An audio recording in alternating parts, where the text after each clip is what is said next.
Ce mercredi, Cyril Hanouna a reçu sur son plateau un habitant du Vernet, où le petit Émile a disparu le 8 juillet 2023. Il a donné son avis sur l'enquête, et plus précisément sur l'affaire. Le petit Émile, 2 ans et demi, est porté disparu depuis le 8 juillet dernier, au Vernet-Alpes-de-Haute-Provence.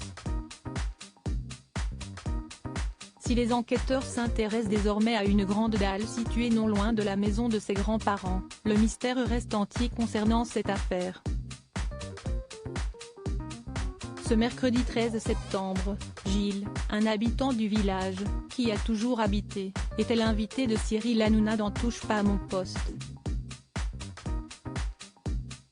Il a notamment expliqué que l'atmosphère est de plus en plus pesante, de jour en jour, au sein de cette petite bourgade.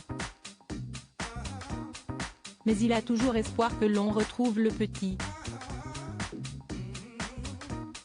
Selon lui, la solution pour avoir des éléments de réponse concrets concernant cette tragique disparition est au village. Pas ailleurs. Quant à l'enquête, comme l'a rappelé Cyril Hanouna, Gilles sent qu'elle avance. Il fait confiance en enquêteurs pour comprendre ce qu'il s'est réellement passé. En attendant, il patiente avec les autres habitants.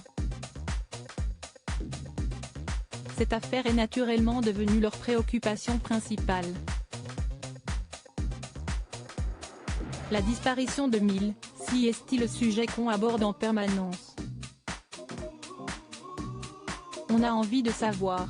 Parce que le souci, si est qu'on ne peut pas retrouver une sérénité tant qu'on n'aura pas l'issue de cette affaire, a déclaré celui qui ne connaît pas bien la famille du petit Émile, même s'il aperçoit tous les jours ses parents au village, eux qui s'y sont installés afin d'être présents au cas où l'enquête avancée apporte des éléments de réponse. Car pour rappel, ces derniers habitent dans les Bouches-du-Rhône. Ils avaient confié leur enfant à leurs parents pour les vacances d'été.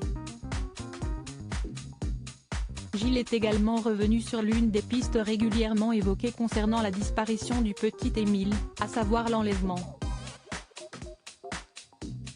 Pour lui, si est impossible, car la voiture aurait été vue. Parce que Gilles insiste, si est un petit village où tout se sait et se voit rapidement.